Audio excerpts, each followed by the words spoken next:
രതീഷേട്ടാ, കഴിഞ്ഞ ദിവസങ്ങളിൽ മാധ്യമങ്ങളിൽ നിറഞ്ഞു നിന്ന രണ്ട് വാർത്തകളാണ്. ഒന്ന്, അരൂർ MLA ദലീമ ജോജോ CPM-ന്റെ ചിഹ്നത്തിൽ മത്സരിച്ച് കഴിഞ്ഞ നിയമസഭാ ഇലക്ഷനിൽ 7000-ൽ പരം വോട്ടുകൾക്ക് വിജയിച്ച MLA ആണ് ദലീമ ജോജോ.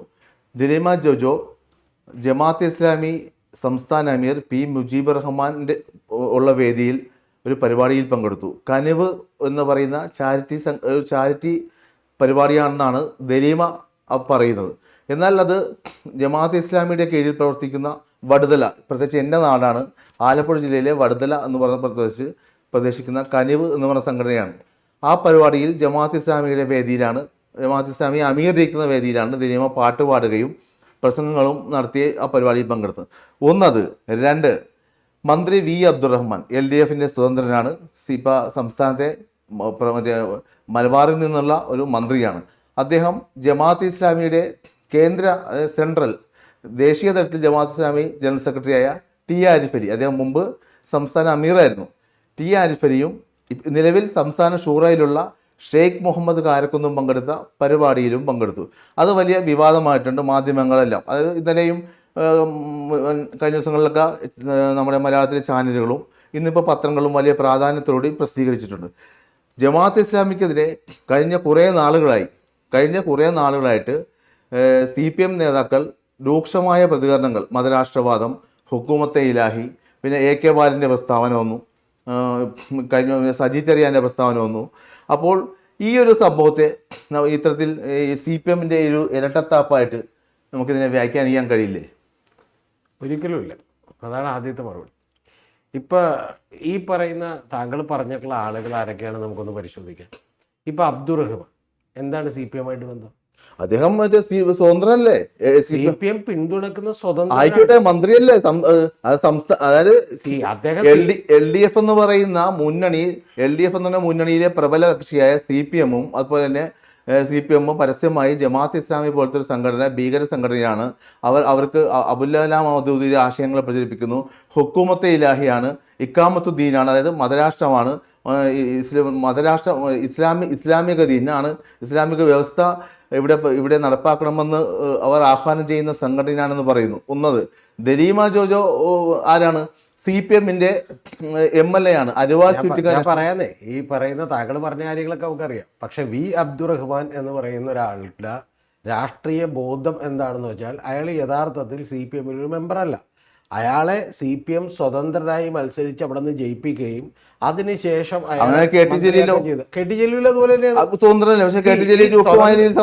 നാളെ ഇപ്പൊ സെബാസ്റ്റ്യൻ പോൾ ഇവിടെ നിന്ന് മത്സരിച്ച് ജയിച്ചിട്ടുണ്ട് സ്വതന്ത്രനായിട്ട്. സെബാസ്റ്റ്യൻ പോളിന്റെ അഭിപ്രായങ്ങൾ പാർട്ടിയുടെ തന്നെ ആകണമെന്ന് നിർബന്ധമില്ല. ഇടത് സഹയാത്രികനല്ലേ? ഇടത് സഹയാത്രികർ എന്ന് പറയുന്ന ആളുകൾ മുഴുവൻ നാളെ അബ്ദുറഹ്മാൻ വേറെ ഒരാളല്ലോ. നിങ്ങൾ പറയുന്നത് എന്താണ്? CPM-ന്റെ നിലപാട് ഒരാൾ ക്യാരി ചെയ്തില്ല എന്നുള്ളതാണ്. CPM-ന്റെ നിലപാട് ക്യാരി ചെയ്യാനുള്ള രാഷ്ട്രീയ ബോധ്യമോ ഒന്നും ഉള്ളയാളല്ല V. അബ്ദുറഹ്മാൻ എന്നുള്ളത് സാമാന്യ ജനത്തിന് കൃത്യമായിട്ട് അറിയാവുന്ന ഒരു കാര്യമാണ്. ഒന്ന്. ഇനി രണ്ടാമത് ദലീമ പാർട്ടിയിൽ ഏതാണ് സ്ഥാനം എന്ന് താങ്കൾക്കറിയോ? പാർട്ടിയുടെ സ്ഥാനം എന്ന് പറയുന്നത് പാർട്ടിയിൽ ഈ പറഞ്ഞ പോലെ എൻ്റെ വിശ്വാസം ദലീമ എപ്പോഴും ജില്ലാ കമ്മിറ്റി പോലും ഇല്ല. അപ്പൊ ജില്ലാ പഞ്ചായത്ത് പ്രസിഡന്റ് അതൊക്കെ വഹിച്ചിട്ടുണ്ട്. പക്ഷെ ഞാൻ പറയുന്നത് ജില്ലാ കമ്മിറ്റി ദലീമയുടെ പ്രതികരണം വന്നിട്ടുണ്ട്. അല്ല, ദലീമ പങ്കെടുത്ത പരിപാടി പൊളിറ്റിക്കൽ ഇസ്ലാമികളോടും സംഘപരിവാറിനോടും അവരോടും എന്റെ പാർട്ടി സ്വീകരിക്കുന്ന നിലപാടുകൾ തന്നെയാണ് എനിക്കുള്ളതെന്നാ പറഞ്ഞത്. അല്ല, അതെ, ദലീമ പറഞ്ഞ കാര്യം എന്താ, ഇതിന്റെ പ്രശ്നം എന്താണെന്നറിയാമോ? അടിസ്ഥാനപരമായി എൻ്റെ പ്രശ്നം തുഫൈൽ ഇപ്പം ഇതൊക്കെ പറയുക എനിക്കിവിടെ നിന്ന് ചിരി വരും. എന്താ കാര്യം എന്ന് വെച്ചാൽ എന്നെ വിളിച്ചിട്ടുണ്ട് പല പരിപാടികൾക്ക്, മനസ്സിലായ? ഈ സോളിഡാരിറ്റി അല്ലെങ്കിൽ ബാക്കിയുള്ള ഇതാണെന്നൊക്കെ പറഞ്ഞ് വലിയ പരിപാടികളൊക്കെ നടക്കുമ്പോൾ ഈ കഴിഞ്ഞ ഏതാണ്ട് ഒരു മാസം മുമ്പ് ഞാൻ ശരിക്കും പറഞ്ഞിട്ടുണ്ടെങ്കിൽ നേരത്തെ ജമാഅത്തെ ഇസ്ലാമിയുടെ നേതാവായിരുന്ന ഒരാളുടെ വീട്ടിൽ പോയിരുന്നു. കാരണം എനിക്ക് എന്താ വെച്ചാൽ അദ്ദേഹത്തിൻ്റെ വീടാണെന്ന് എനിക്കറിയാൻ പാടില്ല, അദ്ദേഹം ഇത്തരത്തിലുള്ള ഒരാളാണെന്ന് എനിക്കറിയാൻ പാടില്ല. അപ്പം ഞാൻ ശരിക്കും പറഞ്ഞാൽ എൻ്റെ കൂടെയുള്ള സുഹൃത്ത് വിളിച്ചിട്ട് വരൂ നമുക്ക് വേറൊരു രാഷ്ട്രീയത്തെക്കുറിച്ച് സംസാരിക്കാണ്ട്, സ്ട്രാറ്റജിയെക്കുറിച്ച് സംസാരിക്കാണ്ട്, നിങ്ങളും കൂടി എൻ്റെ ഒപ്പം വന്നം എന്ന് പറഞ്ഞ് ഞാൻ മലപ്പുറത്തുള്ള ഒരു വീട്ടിൽ ചെന്നു. ഞാൻ വീട്ടിൽ ചെന്ന് കയറുമ്പോൾ ഞാൻ കാണുന്ന ആദ്യത്തെ കാര്യം എന്ന് വെച്ചാൽ ഫ്രണ്ടിൽ കിടക്കുന്നത് പ്രബോധനം എന്ന് പറയുന്നത് പ്രബോധനം. ആ പ്രബോധനം കണ്ടു. അതിനുശേഷം ഞാൻ അകത്തേക്ക് കയറിയപ്പോൾ അയാൾ പറഞ്ഞു അയാൾ നേരത്തെ തന്നെ ജമാഅത്തെ ഇസ്ലാമിൽ നിന്ന് പുറത്താക്കിയതാണെന്നാ പറയണേ. പക്ഷെ അതിനുശേഷം ഞാൻ എന്ത് ചോദിച്ചു, ഞാൻ അപ്പം തന്നെ എന്ത് ചെയ്തു, ഞാനൊരു ഡ്രൈവറും കൂടി പുറത്തേക്ക് ഇറങ്ങി ഞങ്ങൾ വേറെ സ്ഥലത്ത് നിന്ന് 2-3 വീഡിയോ എടുത്ത്. എന്നാൽ ഒരു വീട്ടിൽ നിന്ന് നമ്മൾ അങ്ങനെ ഇറങ്ങിപ്പോകാൻ മോശമല്ലേ എന്ന് വിചാരിച്ചിട്ട് ഞാൻ വീണ്ടും തിരിച്ച് വന്നപ്പോഴത്തേക്ക് പിള്ളേരോട് ഫുഡ് കഴിക്കാതെ ഒന്നും പോകാൻ പറ്റില്ല എന്ന് പറഞ്ഞാൽ അവർ നിർബന്ധം. ഇതിലേക്കുള്ള പ്രശ്നം എന്താ വെച്ചാൽ, ആത്യന്തികമായി ഇതിന്റെ പ്രശ്നം എന്താണ്? ഇതിന്റെ പ്രശ്നം CPM-ന്റെ നിലപാട് എന്താണെന്നാണ്. ആ നിലപാടിന് വിരുദ്ധമായിട്ട് ആരെങ്കിലും എന്തെങ്കിലും പറയുന്നുണ്ടോ ഇല്ല എന്നുള്ളത് മാത്രമാണ് പ്രശ്നം. അല്ലാതെ നാളെ ഇവിടുത്തെ ലോക്കൽ കമ്മിറ്റി സെക്രട്ടറിയും മറ്റേ ഇവര് സ്വതന്ത്രരായി പിന്തുണച്ച സെബാസ്റ്റ്യൻ പോളും അല്ലെങ്കിൽ ബാക്കിയുള്ള ആളുകളും ഒക്കെ എന്ത് ചെയ്യണം, ഈ നിലപാട് തന്നെ പിന്തുടരണോ നിങ്ങൾ ചോദിച്ചോളൂ. എന്ത് ചോദ്യം വേണമെങ്കിൽ ചോദിച്ചു. അതായത് പ്രതിപക്ഷ നേതാവ് VD സതീശൻ കുറച്ചു കാലം മുമ്പ് ഭാരതീയ വിചാര കേന്ദ്രത്തിന്റെ പരിപാടിയിൽ പങ്കെടുത്തു, പറവൂർ പങ്കെടുത്തു. അത് ഭയങ്കര വിവാദമായി. RSS പരിപാടിയിൽ സതീഷ്, അതിപ്പോൾ പ്രത്യേകിച്ച് ഇടത് ഹാൻഡിലുകൾ, സൈബർ വെട്ടുകിളി കൂട്ടങ്ങൾ അല്ലെങ്കിൽ ഇടതുപക്ഷത്തെ അനുകൂലിക്കുന്ന ആൾക്കാർ അത് പ്രചരിപ്പിക്കുന്നുണ്ട്. സതീശൻ RSS പരിപാടിയിൽ പങ്കെടുത്തു, മറ്റേ വിവേകാനന്ദൻ അനുസ്മരണം എന്തോ പരിപാടിയാണ് പങ്കെടുത്തത്. അതിൽ ഗുരുജി ഗോൾവാൾക്കർ എന്തൊക്കെ ഫോട്ടോ, ഗുരുജി ഗോൾവാൾക്കറുടെ ചിത്രത്തിന് മുമ്പിൽ വിളക്ക് തെളിയിച്ചു. അത് നിങ്ങൾ മനസ്സിലാക്കുക. പ്രതിപക്ഷ നേതാവ്, മനസ്സിലായ? ഇവിടെ VS അച്യുതാനന്ദനോ പിണറായി വിജയനോ MA ബേബിയോ ചെന്നിട്ട് ഇത്തരത്തിലുള്ള ഒരു പണിയാണ് ചെയ്യുന്നതെങ്കിൽ, അതായത് ഇവരുടെ മുമ്പിൽ വിളക്കാണ് തെളിക്കുന്നതെങ്കിൽ നമുക്ക് ചോദിക്കാം. ഇല്ല, ദലീപ് പങ്കെടുത്ത പരിപാടി എന്താ? കനിവ് എന്ന് പറയുന്ന ആളുകളെ ഈ പറഞ്ഞ പോലെ സഹായം കൊടുക്കാൻ പോകുന്ന ഒരു പരിപാടിയിൽ പങ്കെടുത്തു. അല്ല, കനിവ് ഇതിന്റെ പിന്നിലുള്ള പ്രശ്നം എന്താണെന്ന് നിങ്ങൾക്ക് അറിയാം. ഇതിന്റെ പിന്നിലുള്ള പ്രശ്നം ജമാഅത്തെ ഇസ്ലാമിക്കാരെന്ന് പറയുന്നത് അവര് മാനായും മാരീജനായും ഒക്കെ വേഷം മാറി പല രൂപത്തിലെത്തും. ഇപ്പൊ ഈ ആലുവ ജംഗ്ഷനിൽ ഞാൻ നേരത്തെ നാരദ ന്യൂസ് എന്ന് പറഞ്ഞ ന്യൂസിൽ ഞാൻ എന്ത് ചെയ്തു, ഇടക്കൊക്കെ ചെന്ന് വീഡിയോ ചെയ്തുകൊണ്ടിരുന്നപ്പോൾ ഞാൻ പാതിരാത്രി അല്ലേ അവിടെയുള്ള വാർഡുകളിൽ 2 വാർഡുകളിൽ വെൽഫെയർ പാർട്ടിയുടെ മുന്നണിയാണ് ജയിച്ചിട്ടുള്ളത്. പക്ഷെ അയാൾ ഞാനുമായി വലിയ സൗഹൃദത്തിലായിരുന്നു. പക്ഷെ പിന്നീടാണ് അറിയണത് പുള്ളി അവിടെ ശരിക്കും പറഞ്ഞ വെൽഫെയർ പാർട്ടിക്കാരനാണ്. പക്ഷെ പുള്ളി സ്വതന്ത്രനായി നിന്നിട്ട് വേറൊരു രാഷ്ട്രീയ പാർട്ടി, ആ പറയുന്നില്ല, ആ രാഷ്ട്രീയ പാർട്ടിയുടെ പിന്തുണയിലെ പുള്ളി അവിടെ ജയിച്ചേക്കണേ. അപ്പൊ ഇതിന്റെയൊക്കെ പിന്നിലുള്ള യഥാർത്ഥ പ്രശ്നം വെച്ചാൽ ഇവരെ തിരിച്ചറിയാൻ കുറച്ച് ബുദ്ധിമുട്ടും. അത് ദലീപ് പോലെയുള്ള സാധാരണക്കാരായ ആളുകൾക്ക് പറ്റും. പക്ഷെ VD സതീശൻ ചെയ്തത് അതുമായിട്ട് നമുക്ക് കമ്പയർ ചെയ്യാൻ പറ്റില്ല. ഇപ്പൊ ഞാൻ അതിലേക്ക് കടക്കുന്നില്ല. VD സതീശൻ ചെയ്ത് പറവൂർ തന്നെയുള്ള ഒരു പരിപാടിയിലാണ്. ആ പറവൂർ തന്നെയുള്ള പരിപാടി VD സതീശന് കൃത്യമായിട്ട് അറിയാവുന്നതാണ് ആരാണെന്ന്. CPM-ന്റെ പല നേതാക്കന്മാരും ഒരു കാലത്ത് ഈ ജമാഅത്ത് ഇസ്ലാമിയുമായിട്ട് നല്ല സൗഹൃദം ബന്ധം സ്ഥാപിച്ച പരിപാടി പങ്കെടുത്തിട്ടുണ്ട്. ഇതിലുള്ള പ്രധാനപ്പെട്ട വിഷയം ഈ പറയുന്ന പോലെ വിളക്ക് തെളിച്ചോ, നിങ്ങൾ അടുത്ത് കൂടെ നിന്നോ, നിങ്ങൾ അവരോടൊപ്പം ചായ കുടിച്ചോ എന്നുള്ളതൊന്നും അല്ല തുഫയിലെ. പ്രശ്നം എന്താണെന്നറിയാമോ? പ്രശ്നം യഥാർത്ഥത്തിൽ UDF ചെയ്ത ഏക മിസ്റ്റേക്ക് ഞാൻ വിചാരിക്കുന്നത് ഒരൊറ്റ കാര്യമാണ്. ഇവർക്ക് മതരാഷ്ട്രവാദമില്ല എന്നുള്ളത് ആരെൻഡോസ് ചെയ്യേണ്ട ആവശ്യമില്ല. കേരളത്തിന്റെ പ്രതിപക്ഷ നേതാവായിട്ടുള്ള VD സതീശൻ എൻഡോസ് ചെയ്യേണ്ട ഒരു ആവശ്യമില്ല. നിലമ്പൂർ തെരഞ്ഞെടുപ്പ് അടുത്ത് നിൽക്കുമ്പോൾ അദ്ദേഹം അത്തരത്തിലുള്ള ഒരു പ്രഖ്യാപനം നടത്തി. എന്തിനാണ് ഇവരെ പ്രൊട്ടക്ട് ചെയ്യാൻ വേണ്ടി VD സതീശൻ ചെല്ലുന്നത്? ഓക്കെ, താങ്കൾ പറഞ്ഞ ന്യായീകരണമുണ്ട്. അതായത് LDF-ന് ഇവർ പിന്തുണച്ച് വോട്ട് കൊടുത്തിട്ടുണ്ട്, വെൽഫെയർ പാർട്ടി അല്ലെങ്കിൽ ഈ പറയുന്നത് ജമാഅത്തെ ഇസ്ലാമി. കുറച്ച് കഴിയുമ്പോൾ UDF-നെ പിന്തുണച്ചിട്ടുണ്ട്. കുഴപ്പമില്ല രണ്ടും. കാരണം വെച്ചാൽ രണ്ടും ഇപ്പം നാളെ ആരെങ്കിലും ഞാൻ തുഫൈലിനെ പിന്തുണക്കും, എനിക്കൊന്നും വേണ്ടെന്ന് പറഞ്ഞാൽ എന്ത് ചെയ്യേണ്ടി വരും? തുഫൈൽ പിന്തുണ സ്വീകരിക്കുമായിരിക്കും തെരഞ്ഞെടുപ്പിന്. പക്ഷെ പ്രധാനപ്പെട്ട വിഷയം എന്താണെന്ന് വെച്ചാൽ ഇത് അതായത് അവരുടെ ഐഡിയോളജി മാറിയെന്നും അവർ മര്യാദക്കാരായി എന്നും ആര് പറഞ്ഞു? മതരാഷ്ട്രവാദം ഉപേക്ഷിച്ചു തോന്നി. ഇന്നിപ്പോ ഷെയ്ഖ് മുഹമ്മദ് കാരക്കുന്നിന്റെ ഫേസ്ബുക്ക് പോസ്റ്റ് എന്താ? ഇസ്ലാമിക് റിപ്പബ്ലിക്കിന് ഒരു ഈ പറഞ്ഞ പോലെ മുത്തനബിയെ വിശ്വസിക്കുന്ന ഒരു വിശ്വാസിയും എന്ത് ചെയ്യില്ല, തള്ളിപ്പറയില്ല എന്നാണ്. അപ്പൊ ഇതിന്റെ അപകടം എന്താണെന്നുള്ളത്. അപ്പൊ ഈ ഇസ്ലാമിസ്റ്റ് പൊളിറ്റിക്കൽ ഇസ്ലാമിസ്റ്റുള്ള പരിപാടിക്ക് പങ്കെടുക്കാം. CPM-ന്റെ LDF-ലെ 2 MLA-മാർക്ക് 2 LDF-ലെ MLA-മാർ നാളെ ഇപ്പൊ INL-ലെ MLA-മാർ പോയി പങ്കെടുക്കുന്നു, ജനതാദളിലെ MLA-മാർ അതിനൊക്കെ CPM-ന് മറുപടി പങ്കെടുത്തല്ലോ. ദലീമ ജോജോ പങ്കെടുത്തത് ഇന്ന് അവര് തന്നെ വ്യക്തമാക്കി. ദലീമ ജോജോയെ 2 തവണ സംസാരിച്ചിട്ടുള്ള ആളുകൾക്കറിയാം അവർക്ക് എന്താണ് മാർക്സിസം, ഈ പറഞ്ഞ പോലെ രാഷ്ട്രീയത്തെ കുറിച്ചുള്ള ഐഡിയോളജി എന്താണ്, എത്രത്തോളം ബോധമുണ്ടെന്നൊക്കെ. ഞാനിപ്പോ ഈ കാര്യം ചോദിക്കട്ടെ താങ്കളോട്. ഈ നമ്മുടെ ഈ ചാനലിൽ ഈ വാർത്ത കാണുന്ന ആളുകൾ നാളെ മുജീബ് റഹ്മാനെ കണ്ടാൽ തിരിച്ചറിയുന്ന എത്ര പേരുണ്ടെന്നൊന്ന് എഴുതി നോക്ക്. രാഷ്ട്രീയം അറിയുന്ന ആളുകൾക്ക് ഈ മുജീബ് റഹ്മാനൊന്നും കണ്ടാൽ അറിയില്ല. ഇനി വേറൊരു കാര്യം ഞാൻ താങ്കളോട് ചോദിക്കാം. RSS സംഘപരിവാറിന്റെ കേരളത്തിലെ ചീഫാരാണ് RSS-ന്റെ. താങ്കൾക്കറിയാൻ പറ്റില്ല. കാരണം ഇവരെല്ലാം പ്രവർത്തിക്കുന്നത് എങ്ങനെയാന്ന് വെച്ചിട്ടുണ്ടെങ്കിൽ ബോളിലേക്ക് വെളിച്ചത്തേക്ക് വരില്ല. മനസ്സിലായ? ഇവര് മറ്റേ നാഷണലിസം, കൾച്ചറൽ നാഷണലിസം, മറ്റേ സ്ത്രീ സുരക്ഷ, മറ്റേ മനുഷ്യാവകാശ പ്രവർത്തനം, മറ്റേ മുകുന്ദൻ സി മേനോൻ ഉണ്ടായിരുന്നു. മുകുന്ദൻ സി മേനോന്റെ സ്ഥിര മനുഷ്യാവകാശ പ്രവർത്തകൻ എന്നുള്ളതാണ്. മനസ്സിലായ? അപ്പൊ ഇത്തരത്തിലുള്ള ആളുകളെയൊക്കെ എന്ത് ചെയ്യുന്നു, ഇവര് പഴിച്ച് പല വാക്കുകൾ, പല പ്രചരണങ്ങൾ എന്ത് ചെയ്തിരുന്നു, ഇത് മുമ്പോട്ട് വെക്കും. അതിൽ ചിലപ്പോൾ CPM-ന്റെ ആളുകളും ബാക്കിയുള്ള ആളുകളും ഒക്കെ വീണ് പോകാം. ഞാൻ തുറന്നു താങ്കളോട് പറയാം. സമയം പി ജയരാജൻ ഒരു ചർച്ചയ്ക്ക് കൊണ്ട് വിളിച്ചിട്ടുണ്ട്. ആ പി ജയരാജൻ ചർച്ചയ്ക്ക് കൊണ്ട് വിളിക്കുമ്പോൾ സീതാബീദും പി ജയരാജനും കൂടി ആ വേദിയിൽ വന്നിരുന്നു. ഇരുന്നതിന് ശേഷം ശരിക്കും പറഞ്ഞേ ഒരു മിനിറ്റ്, വളരെ ഗംഭീരമായിട്ടുള്ള ഒരു പരിപാടി. പി ജയരാജനെ പോലെ ഒന്ന് ആലോചിച്ച് നോക്കണം. വളരെ ദാർശനികമായ അടിത്തറയുള്ള ഒരാൾ അദ്ദേഹം വന്ന് വേദിയിൽ വന്നിരിക്കുന്നു. നോക്കുമ്പോഴാണ് സീതാബീദ് കൂടി വന്നിരിക്കണം. അപ്പോൾ പുള്ളിക്ക് എഴുന്നേറ്റ് ഓടിക്കളയാൻ പറ്റില്ല. പുള്ളി 2 മിനിറ്റ് ഇരുന്നു. അത് കഴിഞ്ഞ് പുള്ളി പരിപാടി തുടങ്ങിയപ്പോൾ പുള്ളി എഴുന്നേറ്റ് എന്ന് പറഞ്ഞു, ഈ മൗദൂദികളുമായിട്ട് യാതൊരു ചർച്ചയോ സംവാദമോ പോലും ഇല്ല എന്നുള്ളതാണ് പാർട്ടിയുടെ നിലപാട് എന്ന് പറഞ്ഞ് പുള്ളി എന്ത് ചെയ്തു, അവിടെ നിന്ന് ഇറങ്ങി പോവുകയാണ് ചെയ്തിട്ടുള്ളത്. പക്ഷെ ഈ നിലപാട് ചിലപ്പോൾ CPM-ലെ 5.5 ലക്ഷത്തോളം വരുന്ന മെമ്പർമാരിൽ എല്ലാവരെയും പഠിപ്പിക്കാനോ എല്ലാവർക്കും എടുക്കാനോ ഒന്നും കഴിയില്ല. പി ജയരാജന്റെ കാര്യം ഇപ്പൊ രതീഷ് ചേട്ടൻ പറഞ്ഞല്ലോ.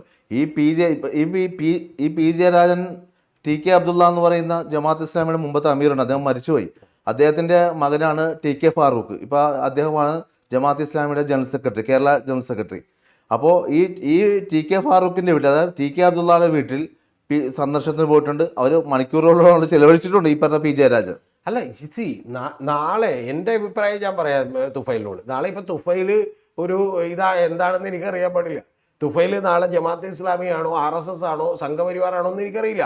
അപ്പം ഞാൻ തുഫൈലിനെ കാണുന്നു, തുഫൈലിനോട് സംസാരിക്കുന്നു. അതുകൊണ്ടാണ് ഞാൻ ഏറ്റവും ആദ്യമേ പറഞ്ഞത്, ഞാൻ കഴിഞ്ഞ മാസം ശരിക്കും പറഞ്ഞാൽ ഒരാളുടെ വീട്ടിൽ പോയപ്പോഴത്തേക്കും എനിക്കൊരാവശ്യമില്ല. കോഴിക്കോട് പോകേണ്ട എൻ്റെ ഒരു സുഹൃത്ത് പിടിച്ചു വലിച്ച് അതുവഴി കൊണ്ടുപോയതാണ്. കൊണ്ടുപോയി കഴിഞ്ഞാൽ അവിടെ ചെന്നപ്പോഴാണ് പ്രബോധന മാസിക കണ്ടപ്പോൾ ഞാനത് ഞെട്ടിയത്. മനസ്സിലായി? അപ്പൊ ഇത്തരം പ്രബോധന മാസിക വരുന്നത് ജമാഅത്ത് ഇസ്ലാമിക്കാരെ മാത്രമല്ല. അല്ല, ആയിക്കൊള്ളോന്നില്ല. പക്ഷെ 15 മിനിറ്റ് സംസാരിച്ചപ്പോൾ എനിക്ക് കാര്യം മനസ്സിലായി. എന്താണുള്ളത് മനസ്സിലായി? അപ്പൊ കാര്യം മനസ്സിലായി. അപ്പോൾ 15-20 മിനിറ്റ് സംസാരിക്കുമ്പോൾ അപ്പൊ സംസാരിക്കുന്നതിന് മുമ്പ് ചിലപ്പോൾ നമുക്ക് എന്ത് ചെയ്യില്ല, അറിയില്ല. അപ്പൊ അതുകൊണ്ട് ഇതിന്റെ പ്രശ്നം എന്താ? നിലപാട് മാത്രമാണ് പ്രശ്നം. CPM-ന്റെ നിലപാട് വളരെ വ്യക്തമായി പറഞ്ഞിരിക്കുന്നു. ആ CPM-ന്റെ നിലപാട് പറഞ്ഞത് നമ്മുടെ മുമ്പിലുണ്ട്. പിണറായി വിജയൻ പറഞ്ഞതുണ്ട്, ഗോവിന്ദ മാസ്റ്റർ പറഞ്ഞത് നമ്മുടെ മുമ്പിലുണ്ട്. ഇത് രണ്ടും നമ്മുടെ മുമ്പിൽ നിൽക്കുന്നു. തൊട്ടപ്പുറത്ത് VD സതീശൻ പറഞ്ഞ നിലപാടുമുണ്ട്. VD സതീശൻ പറഞ്ഞിട്ട് എന്താ പറയുന്നത്? 2 കാര്യങ്ങൾ ഇപ്പോഴും UDF വലിയ അബദ്ധം കാണിച്ചുകൊണ്ടിരിക്കാതെ പറയും. ഒന്ന്, VD സതീശൻ വന്ന് ഇത് പറഞ്ഞത്, അത് പോട്ടെ നോക്കാം. രണ്ടാമത്തെ ഏറ്റവും വലിയ പ്രശ്നമുണ്ട്. ജമാഅത്തെ ഇസ്ലാമിയെ CPM എതിർക്കുമ്പോൾ ഉടനെ തന്നെ UDF എന്ത് ചെയ്യാണ്? പ്രതിരോധവുമായിട്ട് മുന്നോട്ട് വരികയാണ്. എന്തിനാണിത്? അപ്പൊ നിങ്ങൾ അറിയേണ്ടത് ആ നിലപാടുകൾ ഇപ്പൊ നാളെ മലപ്പുറത്തോ ബാക്കിയുള്ള സ്ഥലങ്ങളിലോ ഏതെങ്കിലും ലോക്കൽ കമ്മിറ്റി മെമ്പറും ചിലപ്പോൾ ജമാഅത്തെ ഇസ്ലാമിയുടെ ആരും കൂടി ചായ കുടിച്ചെന്ന് പറഞ്ഞാൽ എന്ത് ചെയ്യാം, ഫോട്ടോ വരാം. ഇതൊക്കെ സംഭവിക്കും. പക്ഷെ പ്രശ്നം നിലപാടാണ്. ആ നിലപാടിൽ ഇവരുടെ മതരാഷ്ട്രവാദത്തോട് അല്ലെങ്കിൽ ഇത്തരത്തിലുള്ള ഐഡിയോളജികളോട് ഞങ്ങൾക്ക് എതിർപ്പാണെന്നുള്ളത്. ഇനി ഒരു കാര്യം കൂടി പറയാം, ചെറിയ കാര്യം കൂടി. തുഫൈൽ, ഇതിന്റെ അടുത്ത പ്രശ്നം എന്താണെന്നറിയോ? ഇന്ദിരാഗാന്ധി RSSന്റെ സഹായം സ്വീകരിച്ചിട്ടുണ്ട്. ഉണ്ട്. ഇന്ദിരാഗാന്ധിയും കോൺഗ്രസും ഒരു ഘട്ടത്തിൽ ഈ പറയുന്ന ഭിന്ദ്രൻവാല അടക്കമുള്ള ആളുകളെ വളർത്താൻ വേണ്ടി ഫണ്ട് ചെയ്തിട്ടുണ്ട്. എന്ന് പറഞ്ഞാൽ അവിടെ പത്രസമ്മേളനത്തിന് ഇവർ കാശടച്ചിട്ടുണ്ട്. മനസ്സിലായോ? എന്ന് പറഞ്ഞാൽ ഈ ഇത്തരം ഭീകര പ്രസ്ഥാനമായി മാറുമെന്ന് അവർ അറിഞ്ഞിട്ടല്ല. നിങ്ങൾ അറിയേണ്ടത്, താലിബാന് യഥാർത്ഥത്തിൽ അമേരിക്ക പണം കൊടുത്ത് സഹായിച്ചിട്ടുണ്ട്.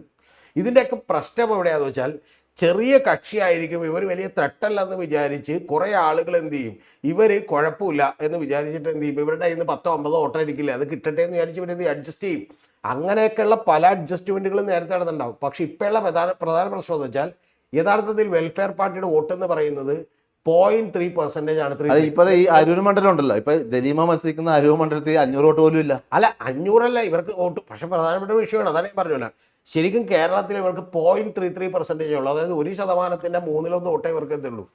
പക്ഷെ പ്രധാനപ്പെട്ട വിഷയം എന്താണെന്ന് അറിയാമോ? ഇനി നമ്മൾ ജമാഅത്തെ ഇസ്ലാമിയെ കാണേണ്ടത് ആ വോട്ടുകളുടെ എണ്ണത്തിന്റെ ബലത്തിലല്ല. അവര് കേരളീയ സമൂഹത്തിലും വിശിഷ്യ മുസ്ലിം സമുദായത്തിനും ഇടയിൽ ഉണ്ടാക്കിക്കൊണ്ടിരിക്കുന്ന സ്വാധീനം വളരെ വലുതാണ്. കാരണം മാധ്യമവും മീഡിയ വണ്ണും മറ്റേ ഈ പറയുന്ന പോലെ അടുപ്പൂട്ടി ചർച്ചയും ഇതെല്ലാം വഴി ഔട്ട് ഓഫ് ഫോക്കസ് ഒക്കെ ആയിട്ട് എന്ത് ചെയ്തുകൊണ്ടിരിക്കുകയാണ്, വലിയ തോതിൽ ഇൻഫ്ലുവൻസ് ചെയ്തുകൊണ്ടിരിക്കുകയാണ്. ഏറ്റവും ആദ്യം ഈ ഐഡിയോളജിക്കൽ ഇൻഫ്ലുവൻസ് ആണ് ലോകത്ത് എവിടെയും ഉണ്ടായിട്ടുള്ളത്.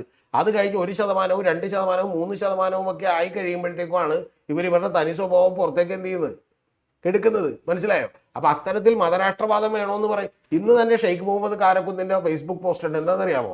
3% ആളുകൾ പോലുമില്ല, 15% ആളുകൾ പോലുമില്ല. പക്ഷെ എന്നിട്ട് ലാസ്റ്റ് എന്ത് ചെയ്തു, അവിടെ മതരാഷ്ട്രം സ്ഥാപിക്കപ്പെട്ടു എന്നുള്ള നിലക്കാണ്.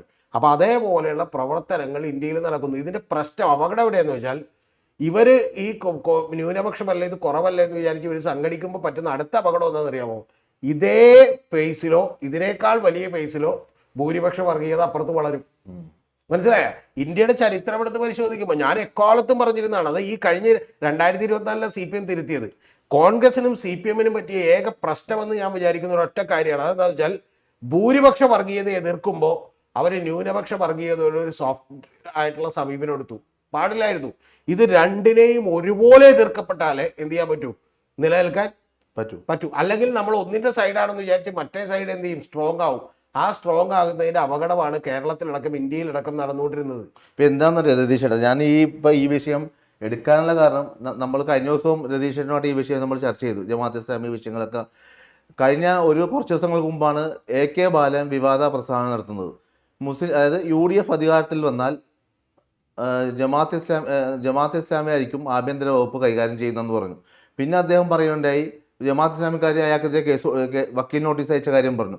ഇതേപോലെ സമാനമായ പല പ്രസ്താവനകൾ മറ്റേ മുഖ്യമന്ത്രി ഈ നമ്മുടെ തദ്ദേശ സ്വയംഭരണ സ്ഥാപനങ്ങളിലേക്കുള്ള ഇലക്ഷൻ മുമ്പ് എറണാകുളം പ്രസ് ക്ലബ്ബിൽ ഞാനന്ന് കണ്ടതാണ്, ഞാൻ ചാനൽ ചർച്ചയിൽ കണ്ടതാണ്, ചാനലിൽ ലൈവായിട്ട് കണ്ടതാണ്. ജമാഅത്ത് ഇസ്ലാമിക്കെതിരെ കുത്തുബാത്തിലെയും അതുപോലെ തന്നെ അബുല്ലാല മൗദൂദി പറഞ്ഞ കാര്യങ്ങളൊക്കെ പറഞ്ഞുകൊണ്ട് രൂക്ഷമായ രീതിയിൽ ജമാഅത്ത് ഇസ്ലാമിക്കെതിരെ ആഞ്ഞടിക്കുന്നത്.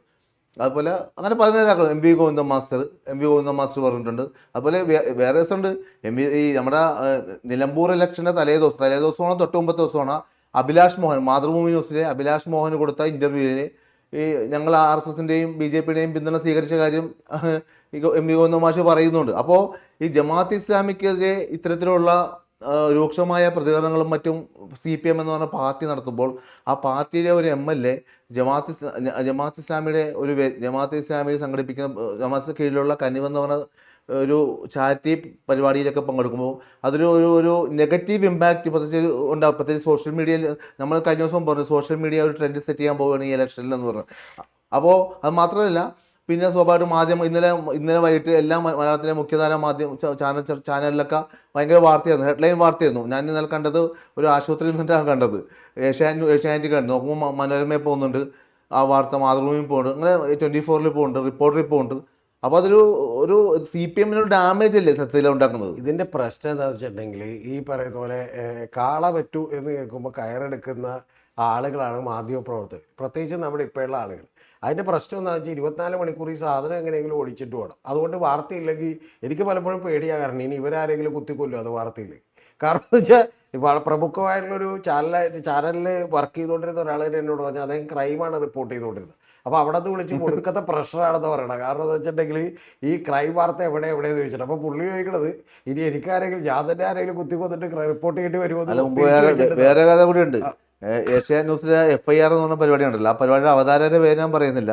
അദ്ദേഹം ഓരോ പോലീസ് സ്റ്റേഷനിൽ വിളിക്കും. വൈകുന്നേരം രാത്രി 10:30 10 മണിക്ക് അവൻ്റെ പരിപാടി.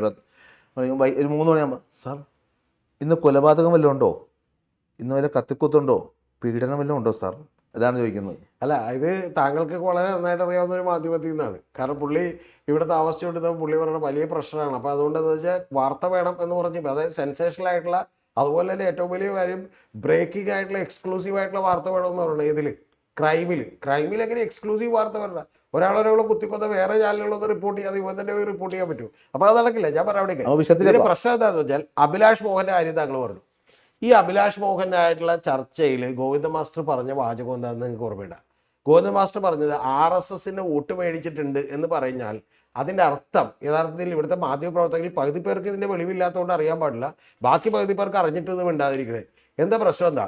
ആ BJP എന്ന് പറയുന്ന ജനസംഘം എന്ന് പറയുന്ന ഒരു പാർട്ടി പിരിച്ചുവിടുകയും അത് ജനതാ പാർട്ടിയായി മാറുകയും ആ ജനതാ പാർട്ടിയുടെ സ്ഥാനാർത്ഥികളായി മത്സരിക്കുകയും ചെയ്തപ്പോൾ പിന്തുണ മേടിച്ച കാര്യമാണ് ഈ പറയണേ. അന്നേരം ഈ പറയുന്ന വേറൊരു പാർട്ടിയാണത്. അത് നിങ്ങൾ മനസ്സിലാക്കണമെങ്കിൽ മനസ്സിലാക്കണം. അതെന്താണെന്നോ ഞാൻ പറയണത് രതീഷേട്ടാ, അത് നിലമ്പൂർ പോലെ ഒരു ക്രൂഷ്യൽ ഒരു ഇലക്ഷന് തലേദിവസം തൊട്ട് മുമ്പത്തെ ദിവസം ഒരു ചാനൽ, എനിക്ക് തോന്നുന്നു അഭിലാഷ് മോഹനുമായിട്ടുള്ള ഒരു കമ്പനി അഭിലാഷ് മോഹന്റെ കമ്പനി പുറത്ത് മാത്രമല്ല, അഭിലാഷ് മോഹനായിട്ട് ഇന്റർവ്യൂ ചെയ്തപ്പോൾ അഭിലാഷ് മോഹൻ മാഷ പറ്റിയൊരു മിസ്റ്റേക്ക് ഞാൻ വിചാരിക്കുന്നത്. അഭിലാഷ് മോഹൻ തന്നെ പറയുന്നുണ്ട് ഇത് വലിയ വിവാദമാവൂട്ടാ, നിങ്ങൾ എന്ത് ചെയ്തു പറയുന്നുണ്ട്. സത്യമല്ലേ എന്ന് പറയുന്നുണ്ട്. പക്ഷെ പറഞ്ഞത് മാഷ് ഉദ്ദേശിച്ചത് ഇതാണ്, പക്ഷെ അതെന്ത് ചെയ്തു, വളച്ചൊടിക്കപ്പെടും. അതുപോലെ തന്നെയാണ് ഇപ്പോൾ സഹിച്ചറിയാൻ. ഇതിന്റെ അടിസ്ഥാനപരമായ പ്രശ്നം ഒരൊറ്റ കാര്യമുള്ളൂ. താൽക്കാലികമായി ഈ പ്രചരണങ്ങളിൽ നിന്ന് ചിലപ്പോൾ CPM-ന് ക്ഷീണമുണ്ടാക്കോ ഇല്ല എന്നൊക്കെ ഉള്ളത് വലിയൊരു ചോദ്യമാണ്. അതൊക്കെ ചിലപ്പോൾ ഉണ്ടാക്കുമായിരിക്കും, ഇല്ലായിരിക്കും, നമുക്കറിയില്ല. കാരണം അത് ഇതിനെ എങ്ങനെ നേരിടുന്നു എന്നുള്ളതിനെ ആശ്രയിച്ചിരിക്കും. പക്ഷെ പ്രധാനപ്പെട്ട കാര്യം എന്ന് പറയുന്നത് CPM ഉയർത്തിയിട്ടുള്ള ഏറ്റവും പ്രധാന വിഷയം എന്ന് പറയുന്നത് ജമാഅത്തെ ഇസ്ലാമിയുമായി നിങ്ങൾ എന്തിന് കൂട്ടുചേരുന്നു എന്ന് UDF-നോട് ചോദിച്ചാൽ അതല്ലെങ്കിൽ കൂട്ടുചേരേണ്ട ഒരു സംഘടനയാണോ എന്ന ചോദ്യത്തിന് ഇതേവരെ ഒരാൾ പോലും കൃത്യമായിട്ടുള്ളൊരു മറുപടി നൽകിയിട്ടില്ല, അത് നൽകാനും കഴിയില്ല. കൃത്യമായിട്ട് മറുപടി നൽകിയിട്ടില്ലെന്ന് പറയാൻ പറ്റുമോ? എന്താ വി ഡി സതീശൻ തന്നെ പറഞ്ഞേക്കാം 42 വർഷം മറ്റേ എൽ ഡി എഫ് ജമാഅത്ത് ഇസ്ലാമിയുടെ പിന്തുണ സ്വീകരിച്ചിട്ടുണ്ട്. 2006-ലും 96-ലും എൽ ഡി എഫ് സ്ഥാനാർത്ഥികളുടെ ജയത്തിന് വേണ്ടി ക്യാമ്പ് ഇറങ്ങിയിട്ടുണ്ട്. 2009 പാർലമെന്റ് ഇലക്ഷനിൽ ശശി തരൂരിനെയും കെ വി തോമസിനെയും തോപ്പിക്കാൻ വേണ്ടി ജമാഅത്ത് ഇസ്ലാമിക്കാരും സോൾഡാറ്റിക്കാരും പരസ്യമായി ഇറങ്ങിയിട്ടുണ്ട്. ഇതിന്റെ എല്ലാ പ്രശ്നം എന്താണെന്ന് അറിയാമോ? ഇതിന്റെയൊക്കെ പ്രശ്നം അത് നിങ്ങൾ ന്യായീകരിക്കുന്നതുകൊണ്ട് ഞാൻ ന്യായീകരിക്കുന്നതുകൊണ്ടല്ല, ഞാൻ കൃത്യമായിട്ട് ഉത്തരം പറയാം. എന്നെ കേട്ടാൽ മതി, താങ്കളെ 2 മിനിറ്റ് കേട്ടാൽ മതി. ഇതിന്റെ എല്ലാ പ്രശ്നം തുഫൈൽ ഈ പറയുന്നതിന്റെ എല്ലാ പ്രശ്നം, ഞാനൊരു ഇടതുപക്ഷക്കാരനായിരിക്കണം, ഞാൻ CPM-ന്റെ മെമ്പർഷിപ്പ് എടുത്തിട്ട് ഒന്ന് കേൾക്കണത്. ഞാനൊരു സാധാരണ നിഷ്പക്ഷനാണെങ്കിൽ നിങ്ങൾ എന്ത് മറുപടി പറയുമെന്ന് പറഞ്ഞ് എനിക്കത് കേട്ടാൽ മതി. നിങ്ങൾ നാളെ വേറൊരുത്തരം നിങ്ങൾ കൊന്നില്ലേ എന്ന് ചോദിക്കുമ്പോൾ നിങ്ങൾ പറയുന്ന മറുപടി എന്ന് വെച്ചാൽ നിങ്ങൾ ഞങ്ങളുടെ 16 പേരെ കൊന്നിട്ടില്ല എന്നാണ്. ഈ കണക്കിൽ, അതായത് ഞങ്ങൾ ചെയ്യുന്നത് തെറ്റാണ്, പക്ഷെ നിങ്ങളും ചെയ്യുന്നത് തെറ്റാണ്. പക്ഷേ ഈ കേരളത്തിലെ സാമാന്യ ജനം എന്ന് പറയുന്ന ഒരാളുകളുണ്ടല്ലോ, ഏറ്റവും കുറഞ്ഞത് 10% ഉണ്ടല്ലോ, അല്ലെങ്കിൽ 5% ഉണ്ടല്ലോ, അങ്ങോട്ടും ഇങ്ങോട്ടും തിരിച്ചു മറിച്ച് വോട്ട് അവരോട് നിങ്ങൾ എന്ത് പറയും? ആ ചോദ്യത്തിന് ഉത്തരം പറഞ്ഞാൽ ഞാൻ പറഞ്ഞത്, യഥാർത്ഥത്തിൽ ഞാനൊരു കാര്യം പറയാം. സ്ട്രാറ്റജിക്കായി UDF-ന് പറ്റിയൊരു ബ്ലണ്ടറാണിത്. ഞാൻ ഇപ്പോഴും വിശ്വസിക്കുന്നു പാലക്കാട് SDP-യുടെ പിന്തുണ ഇല്ലാതെ കൂളായിട്ട് എന്ത് ചെയ്താരെ ജയിക്കായിരുന്നു. സത്യത്തിൽ അന്ന് തോറ്റാ മതിയായിരുന്നു, ഈ തലവേദന ഉണ്ടാവില്ലായിരുന്നു. കാരണം ഇപ്പോഴുള്ള തലവേദന ഉണ്ടാവില്ല. അത് പോട്ടെ. രണ്ടാമത്തെ വിഷയം എന്താണെന്ന് വെച്ചിട്ടുണ്ടെങ്കിൽ, ഈ പറയുന്നത് നിലമ്പൂര് യഥാർത്ഥത്തിൽ ഈ അൻവറിന്റെ കൂടെ നിർത്തിയിട്ടുണ്ടെങ്കിൽ 32,000 വോട്ടിന് ജയിച്ചാലേ അൻവർ ഇല്ലാതെ ജയിക്കുമായിരുന്നു. പിന്നെ എന്തിനിത് എടുത്ത് തലയെ വെച്ചു എന്ന് ചോദിച്ചാൽ ഒരാവശ്യമില്ല. അപ്പൊ ഞാനെന്താ പറഞ്ഞ ഒരു സ്ട്രാറ്റജിക് ബ്ലണ്ടറാണ്. പക്ഷെ അതിന്റെ പിന്നിൽ ഒരു ആവശ്യമുണ്ട്. അത് UDF-ന്റെ കണക്കൂട്ടൽ എന്താണെന്ന് പറഞ്ഞാൽ, മുസ്ലിം വോട്ടുകൾ കൺസോളിഡേറ്റ് ചെയ്യപ്പെടണമെന്നും അതിൽ നിന്ന് ഒരു കാര്യവും ഭിന്ന സ്വരവും ഉണ്ടാവരുത് എന്നും അവർ വിചാരിച്ചു. പക്ഷെ ഇതെന്താന്ന് വെച്ചിട്ടുണ്ടെങ്കിൽ, ഇതിന്റെ പ്രശ്നം എന്ന് വെച്ചാൽ 2024 ലോക്സഭാ തെരഞ്ഞെടുപ്പിന് ശേഷം CPM-ന്റെ സ്റ്റേറ്റ് കമ്മിറ്റി കൂടി തന്നെ ന്യൂനപക്ഷ വർഗീയതയും ഭൂരിപക്ഷ വർഗീയതയും ഒരുപോലെ എതിർക്കണമെന്നും അതുപോലെ തന്നെ ഈ ജമാഅത്ത് ഇസ്ലാമികളെ പോലെയുള്ള ആളുകൾ എതിർക്കപ്പെടേണ്ടതാണെന്നും അവർ കൃത്യമായി പറഞ്ഞിട്ടുണ്ട്. ഭൂരിപക്ഷ വർഗീയതയെ എതിർക്കുന്നില്ലല്ലോ. ഏതാ? അപ്പൊ വെള്ളാപ്പള്ളിനെ മറ്റേ സുകുമാരൻ നായരെയും വെള്ളപൂശിക്കൊണ്ടിരിക്കുകയാണ് മറ്റേ CPM. ഈ പറയുന്ന വെള്ളാപ്പള്ളി നടേശന്റെ കാര്യത്തിൽ ഞാൻ പറയുന്നത്, അപ്പോൾ അവിടെയാണ് അതിന്റെ പ്രശ്നം. CPM-ന് ഇപ്പോഴും പറഞ്ഞേക്കാവുന്ന ഒരു സ്കോപ്പ് ഉണ്ട്. ആ സ്കോപ്പ് എന്താണെന്ന് വെച്ചാൽ വെള്ളാപ്പള്ളി നടേശനെതിരെ പ്രസ്താവന ഇറക്കിയിട്ടുണ്ട് കൃത്യമായിട്ട്. ഓക്കെ, സാധാരണ തൊഗാടിയാണെന്നൊന്നും പറഞ്ഞ് ആഞ്ഞടിക്കുകയോ അത്തരം കാര്യമോ ചെയ്തിട്ടില്ല എന്നുള്ളത് വേണമെങ്കിൽ വ്യാഖ്യാനിക്കാം. VS 2006 മുഖ്യമന്ത്രിയായ സമയത്ത് മൈക്രോ ഫിനാൻസ് തട്ടിപ്പും വെള്ളാപ്പള്ളി നടേശനെ രൂക്ഷമായ രീതിയിലൊക്കെ പറഞ്ഞിട്ടുണ്ടല്ലോ. ഇവിടെ തുഫയിലെ ഒരു പ്രധാനപ്പെട്ട വിഷയം ഒരൊറ്റ കാര്യമുള്ളൂ. ഇപ്പൊ പോലും ഞാൻ തിരിച്ച് നിങ്ങളോട് വേറൊരു ചോദ്യം ചോദിക്കുന്നത്, അതിന് നിങ്ങളൊന്ന് മറുപടി പറയാം. ഇപ്പൊ VD സതീശനെ ഇവർ രണ്ടുപേരും കൂടി എടുത്തിട്ട് എന്ത് ചെയ്തല്ലോ, ഭിത്തിചാരിയത്ത് ഇടിച്ചല്ലോ. വാക്കുകൾ കൊണ്ടാണ് എങ്കിലും ഭിത്തിചാരിയത്ത് ഇടിച്ചല്ലോ. ഏതെങ്കിലും കോൺഗ്രസ് നേതാവ് വന്നിട്ട് പറഞ്ഞാൽ പോക്രത്തിനാണെന്ന് പറഞ്ഞാൽ? അല്ല, കോൺഗ്രസ്സുകാര് മറ്റേ VD സതീശനെ മൊത്തത്തിൽ സപ്പോർട്ട് ചെയ്യുന്നില്ല. സതീശനല്ല, ശരിക്കും പറഞ്ഞാൽ രാത്രി കാണുന്ന ഒരു ദൃശ്യം എന്താണെന്നറിയാമോ? VD സതീശനെ രാവിലെ ഒന്ന് ചീത്ത പറയുന്നു, രാത്രി നമ്മളൊരു 6-6:30-7 മണിയാകുമ്പോൾ കാണുന്ന ഒരു 8 വീണ സമയത്ത് നമ്മൾ കാണുന്നൊക്കെ ദൃശ്യം എന്താ വെച്ചാൽ, കൊടിക്കുന്നിൽ സുരേഷ് വണ്ടിയുമായിട്ട് അങ്ങോട്ട് പാഞ്ഞ് ചെല്ലുമ്പോഴത്തേക്ക് തന്നെ കൊടിക്കുന്നിൽ സുരേഷ് എന്തോ വോട്ടിക്കാൻ വേണ്ടി വന്നാൽ നമുക്ക് തോന്നിപ്പോകും. കാരണം മാധ്യമപ്രവർത്തകർക്ക് നിൽക്കണേട്ട് അപ്പം തന്നെ സ്ഥലം പെടുന്നു. എന്തിന്? കേരളത്തിലെ MP ആണ്. 9 തവണ 10 തവണ മത്സരിച്ച് MP ആയിട്ടുള്ള കൊടിക്കുന്നിൽ സുരേഷ് എന്ന് പറയുന്ന ഒരാള് ചീറിപ്പാഞ്ഞു വരുന്നു, മാധ്യമപ്രവർത്തകർ കണ്ട് സ്ഥലപ്പെടുന്നു. ഇതും കുഴപ്പമില്ല, പോട്ടെ. എനിക്കെന്താ അത്യാവശ്യം വന്ന് പെട്ടെന്ന് എന്തോ ഓർമ്മയെടുത്ത് വീട്ടിൽ നിന്ന് എന്തോ എടുക്കാൻ പറഞ്ഞ് ഞാൻ തിരിച്ചു പോയതാന്ന് പറഞ്ഞാൽ മതി. പക്ഷെ പ്രധാനപ്പെട്ട ഒരു വിഷയമുണ്ട്. ആ വിഷയം എന്താണെന്ന് അറിയാമോ? തിരിച്ചു വന്നിട്ട് പുള്ളി പറയണം, അല്ല നിങ്ങളൊക്കെ ഇവിടെ ഇക്കണേട്ടപ്പോൾ ഞാനൊന്ന് പോയിക്കളഞ്ഞാൽ ഞാൻ എന്തിനി? അപ്പൊ ഇതാണ് ഇതിന്റെ വിഷയം.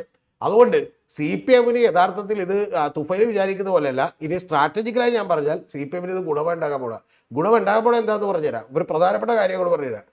ഈ കേരളത്തിലെ ഏറ്റവും വലിയ ഘടകകക്ഷിയായിട്ടുള്ള, അതായത് 2 മുന്നണികളിലെയും ഏറ്റവും വലിയ ഘടകകക്ഷിയായിട്ടുള്ള കക്ഷി എന്ന് പറയുന്നത് മുസ്ലിം ലീഗാണ്. ആ മുസ്ലിം ലീഗിന് കൂടി എന്നാൽ ഒരു 15 ലക്ഷം വോട്ടേ ഉള്ളൂ സ്വന്തമായിട്ട്. മനസ്സിലായോ? എൻ്റെ കണക്കിൽ 12 ലക്ഷം ഉള്ളൂ. പക്ഷേ ഞാൻ പറഞ്ഞ ഒരു 3 കൂടി കൂട്ടി 4 കൂടി കൂട്ടിയിട്ട് പോലും 15-16 ലക്ഷം വോട്ടേ ഉള്ളൂ. പക്ഷേ ഇവിടെ ഏറ്റവും വലിയൊരു വോട്ട് ബാങ്ക് ഉണ്ട്. ആ വോട്ട് ബാങ്ക് എന്താണെന്നറിയോ? കഴിഞ്ഞ തവണ BJP-ക്ക് കിട്ടിയ 38 ലക്ഷം വോട്ടാണ്. ആ 38 ലക്ഷം വോട്ടിൽ ഒരു 15 ലക്ഷം വോട്ട് അല്ലെങ്കിൽ 12 ലക്ഷം വോട്ട് പോലും യഥാർത്ഥത്തിൽ കിട്ടിയേക്കണത് ഇത്തരത്തിൽ വിഭാഗീയമായി വർഗീയമായി ഈ പറയുന്ന മുസ്ലിം വിഭാഗത്തിന് അനർഹമായി നേടിയെടുക്കുന്നു എന്നൊക്കെ വിചാരിക്കുന്ന ആളുകളുടെ ഒരു വലിയ വോട്ട് ബാങ്ക് ഉണ്ട്. ആ വോട്ട് ബാങ്ക് യഥാർത്ഥത്തിൽ കഴിഞ്ഞ തവണ ആലപ്പുഴയിലും ആറ്റിങ്ങലിലും CPM-ന് നഷ്ടമായതാണ്. ആ നഷ്ടമായ വോട്ട് ബാങ്കുകൾ ഈ 100-110 മണ്ഡലങ്ങളിൽ തിരിച്ചു വന്നാൽ ഉറപ്പായിട്ടും CPM എന്ത് ചെയ്യും, വലിയ ഗുണം ചെയ്യും. കായംകുളം- അതുകൊണ്ട് ഇതിന്റെ പിന്നിൽ രാഷ്ട്രീയമുണ്ട്, രാഷ്ട്രീയ കളികളുണ്ട് എന്നുള്ളത് യാഥാർത്ഥ്യമാണ്. കായംകുളത്ത് ആരിഫ് 3-ാം സ്ഥാനത്ത് പോയി, ഹരിപ്പാട് 3-ാം സ്ഥാനത്ത് പോയി. അതുപോലെ ആറ്റിങ്ങലിൽ വി ജോയ്ക്ക് പ്രത്യേകിച്ച് ഇടത് വോട്ടുകൾ കിട്ടിയില്ല. എൻ്റെ ഇനി നമുക്ക് വിഷയത്തിലേക്ക് ഇപ്പോൾ ജമാഅത്ത് ഇസ്ലാമിയുടെ കാര്യം പറഞ്ഞല്ലോ, നമ്മൾ കഴിഞ്ഞ ദിവസം ചർച്ച ചെയ്തതാണ്. എങ്കിൽ പോലും ഒന്നുകൂടി ഈ വിഷയം ജമാഅത്ത് ഇസ്ലാമി ദലീമ ജോജോയൊക്കെ ആയതുകൊണ്ട് പറയാണ്, പണ്ട് പിണറായി വിജയൻ സംസ്ഥാന സെക്രട്ടറി ആയിരുന്നപ്പോൾ നടത്തിയ പരാമർശം ദേശീയ സർവ്വദേശീയ വിഷയങ്ങളിൽ നിലപാടുള്ള സംഘടനയാണ്.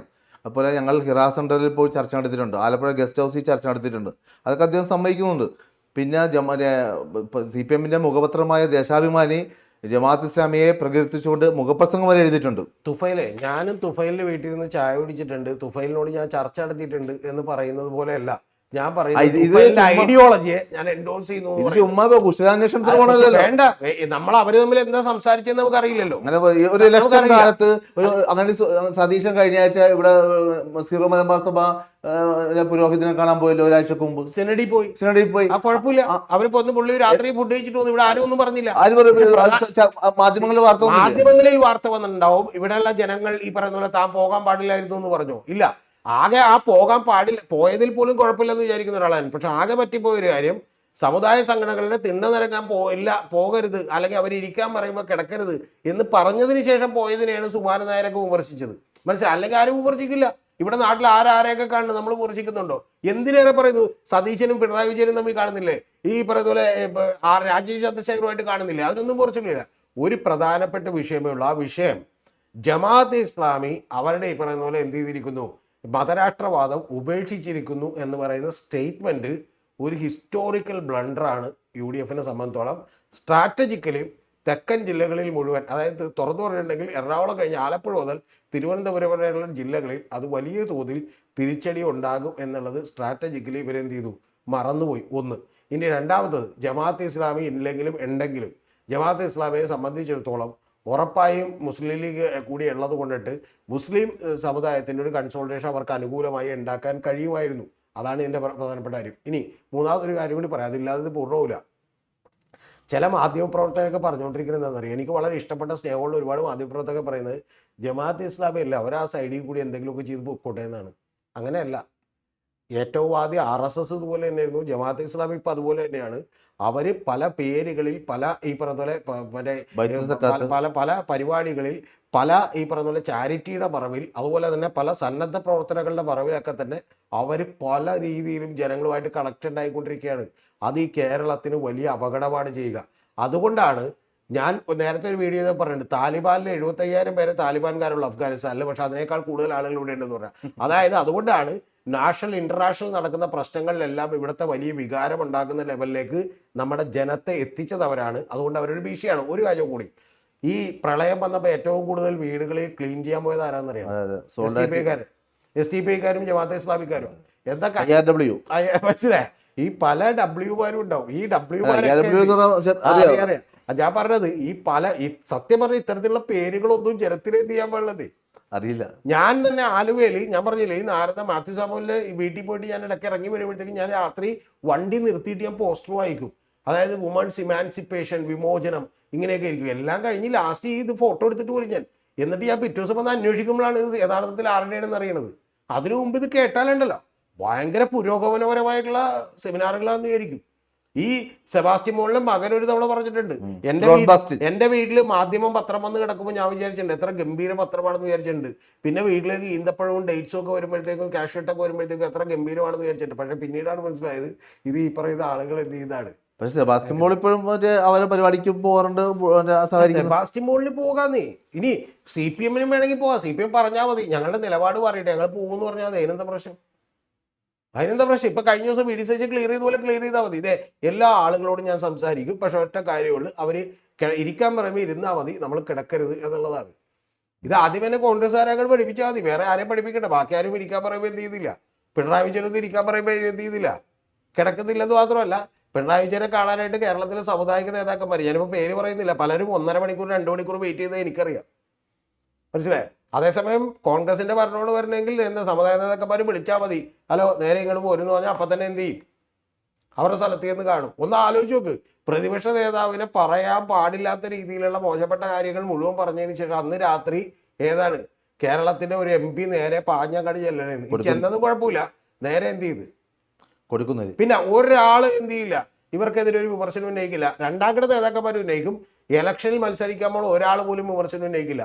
ആ കാര്യത്തിലാണ് എനിക്ക് CPM-നോട് എന്തുള്ളത് അനുഭവമുള്ളത്. CPM പറയുന്ന നിലപാട് അവർ എന്ന് തെളിച്ചു പറയും. പിന്നെ അതിൻ്റെ പുറകിൽ രാഷ്ട്രീയവും വോട്ട് കിട്ടാനുള്ള തന്ത്രവും ഒക്കെ ഉണ്ടാവാം, അതൊന്നും ഇല്ലെന്ന് പറയുന്നില്ല. പക്ഷെ ഒരൊറ്റ കാര്യം, ജമാഅത്ത് ഇസ്ലാമി അങ്ങനെ സൈഡിൽ കൂടി പൊക്കോളോട്ട് ഒരു പാവം പിടിച്ച സംഘടനയാണ് നിങ്ങൾ വിചാരിച്ചു കളയരുത്.